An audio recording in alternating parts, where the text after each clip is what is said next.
Hello everyone, my name is Lakshya S. Kale and this is my submission for Altair's Data Science Contest Pragyan 2025. My topic for today is revolutionizing battery life prediction with AI Studio and RapidMiner from Altair. Before we dive into the model, let's talk about Altair's RapidMiner AI Studio. RapidMiner AI Studio is a powerful data science platform that allows us to build machine learning models without extensive coding. It provides an intuitive drag and drop interface, making it perfect for data preprocessing, feature selection, model training, and evaluation. In this project, I use Altair's RapidMiner AI Studio to predict the remaining useful life of EV batteries, helping them optimize warranty claims and reduce costs. Now, what if we could extend the life of EV batteries, reduce costs, and promote sustainability, all using AI? In this video, I'll show you how I used Altair's RapidMiner AI Studio to predict the remaining useful life or RUL of EV batteries, optimizing warranty claims and reducing waste. Now, let's understand the business point of view in this. Let's say electric vehicle company offers a 5-year battery warranty. But what happens when a customer faces issue mid-warranty? The company must replace the battery, leading to high costs. However, the replaced battery may still have useful life left. That's what we are going to predict today and help the companies solve a real world problem which can bring a drastic change to them. For this project, I used real world data from Hawaii Natural Energy Institute, which I took from Kaggle, containing information on 14 lithium ion batteries cycled over 1,000 times under controlled conditions. This dataset includes parameters such as voltage, current, cycle count, temperature, and RUL. However, it had challenges like missing values, outliers, and feature correlations that needed pre-processing before training the model. Now, you would be wondering whether this is a classification or a regression model. Well, that's a pretty good point. Since we are predicting the remaining useful life of a battery, this is a problem. So I've used regression models to predict continuous values such as battery lifespan in cycles. However, I later converted the predictor RUL into pass or fail classification to decide whether a battery should be reused or not. So this project involves both regression and classification. Now let's dive into Altair's AI Studio platform and explore how we build the model over here. Now let's just go through Altair's RapidMiner AI Studio's user interface, which is very simple to use. So here we have import data.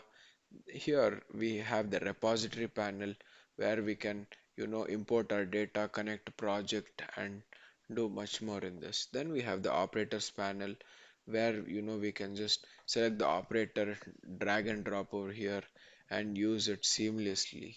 Next, coming up over here, we have this parameters panel where we can select the parameters we want to use. Now, coming to our model building, here I've used this retrieve operator here to retrieve the data set into RapidMiner AI Studio and to help build this model. So let me show you the example set result over here. So here we have our attributes as cycle index, discharge time, decrement, max voltage, minimum voltage, time constant, charging time, and RUL and some factors. As you would be observing here in this 10th one, we have this outliers. The same we have 15th, also we have some outliers. So to remove these outliers, we would be going through a process called IQR, which is interquartile range. Now, coming to the model after retrieve, I've used this multiply operator where it is used for parallel processing. where we preserve the original data. Some operations like removing outliers or transforming features can alter the data sets. If you directly apply these transformations, then you lose access to the raw data. Now, why did I use loop attribute and IQR calculations? To detect and remove outliers, I used loop attribute operator in RapidMiner. Since RapidMiner doesn't have a built-in IQR function, I implemented it manually. What does IQR do?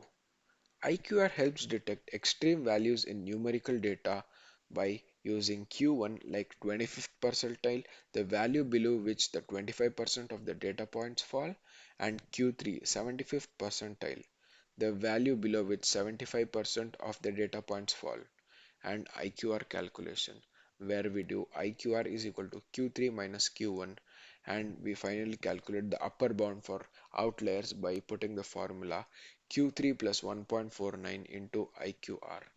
By applying this, I was able to remove extreme outliers in voltage, cycle count, and capacity fade. Now, coming to this loop attributes, let's get into this. What is this aggregate function? Aggregate function computes summary statistics such as mean, median, percentile, or sum for given attributes. So in this,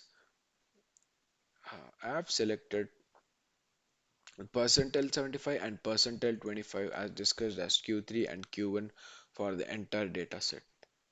Next, I've used macro function where this stores a temporary value that can be used later. Let's just get into it. So this is how I did this. So I put the Q3 value in macro and attribute name as percentile 75 as I mentioned in this previous one also. And in the same way, I used aggregate operator to compute Q1 and Q3, which is 25th and 75th percentile, and I used extract macro operator to store Q1 and Q3 values for each attribute. Created a generate macro attribute to compute IQR, which is IQR is equal to Q3 minus Q1. So let's just look that also. So this is the upper bound part and this is the generate macro part, which I did Q3 minus Q1. And then I applied the final upper bound value to this generate attribute where we evaluated the value for this using the above formula. This allowed me to filter out outliers dynamically for all attributes without manually specifying each column. Now that we have finished removing outliers from our dataset, now it's time to go ahead. So we are using our correlation matrix operator here to select the most important features or for RUL predictions. Some features like are strongly correlated, which might lead to redundancy and overfitting. The correlation matrix helped me select only the most relevant attributes, improving model efficiency. Next, we go to select attributes to select the attribute which we want to include and set role to set the role which we want to set for these attributes. Next, we go on to cross validation. Now, cross-validation splits the data into training and validation sets, ensuring model performs well on unseen data. Inside cross-validation, I have done random forest where it works well with nonlinear relationship in battery degradation, handles missing data and noisy features effectively, and most importantly, reduces overfitting by averaging multiple decision trees. To ensure my model was reliable and generalizable, I put this inside cross-validation to increase its accuracy and performance. So this is the part where training happens and this is the part where testing happens. So once we have trained our model, we have to test it. We use the apply model operator to test it and then we use the performance matrix. In performance matrix, I have used RMSE, absolute error, relative error, and squared error. So in root mean squared error, I've got value of, so okay, fine. Let's just show you all these results directly. Yes, as you can see, the root mean squared error which I have got is 6.731, which is pretty good. So this measures how far the predictions are from actual values. Next, we go to absolute error. In absolute error, the value I have got is 4.215, which is also pretty good. And this shows the average prediction error in the same units as RUL. Next, we have root relative squared error, which is 0.20, and it's also pretty good. Next, we go up to squared correlation, which is 1. This shows that how well the model explains variability in battery life, which means it's perfectly fits the data which have used. So hence, together these metrics show that my random forest model delivers accurate RUL. Now that we have found out our performance metric, it's time to go on to the next parameter, which is generate attribute.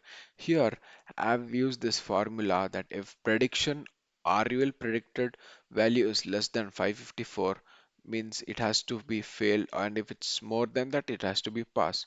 So I've calculated the mean value of the cycles, total cycles, and then here's the result what I've got. So here you can see this is the RUL value given in my data set already, and this is the predicted RUL which my model did. And from this predicted RUL, I am predicting whether the battery has passed or failed based on the value which we have received. And since there is only slight difference which says that my model is very accurate when compared to the previous model used by in the data set. So here we can see some models have failed and some have passed. So this says that random forest delivers accurate RUL predictions to our value. Now that we have finished our hands-on tutorial on how I built the model in RapidMiner, it's time for us to check out the business impact. So here you can see all the values in the PPT. So it's time for business impact. The first thing I would like to talk is cost optimization. Let's say an assumption that a EV battery costs 1000 and at the same time a customer comes for a replacement and the company has to spend another 1000 rupees, which is a loss to the company because the battery is under warranty. Now let's say our testing and prediction costs only 250 rupees, so it will be a benefit for both the customer as well as the company replacing it. So instead of replacing every battery at rupees 1000, company can test the RUL for rupees 250 and reuse the functional ones, saving rupees 750 per battery or unit. From this, they can reduce warranty costs. AI helps prevent premature replacement, optimizing warranty claims. Now, let's say a person has come to replace his battery, and the company replaces a new battery with the old replaced battery at the cost of 1000 rupees additional cost. Now, the same person comes to the um, company to replace the battery, and we say we have a old battery which has been RUL life more than what the threshold value is, and it works pretty well, so he replaces it with the RUL battery with the old battery. Now it's an advantage because both the customer as well as the company is benefited, where the customer is satisfied with the company's service, and the same time the company is also satisfied with the cost reduction, where they save 750 per unit. So this also ensures that there is an enhanced EV performance and safety, which ensures optimal battery health, reducing failures. And one of the main thing is sustainability and reducing carbon footprints, which is major factor in today's world. By reusing batteries, we lower the carbon footprints and promote eco-friendly battery management at low cost. Now coming to the conclusion and key takeaways. Machine learning enhances battery life, so this predictive analytics optimizes replacement cycles and reduce cost. So high quality data with interquartile range preprocessing improves accuracy by filtering out anomalies. And the last but not the least, robust prediction with random forest, a reliable RUL estimation for better decision making, which says smarter EV battery management is cost saving and sustainability. That's all from my end. Thank you. Let me know in the comment section what you feel, and please feel free to reach out to me in case you have any queries. Thank you.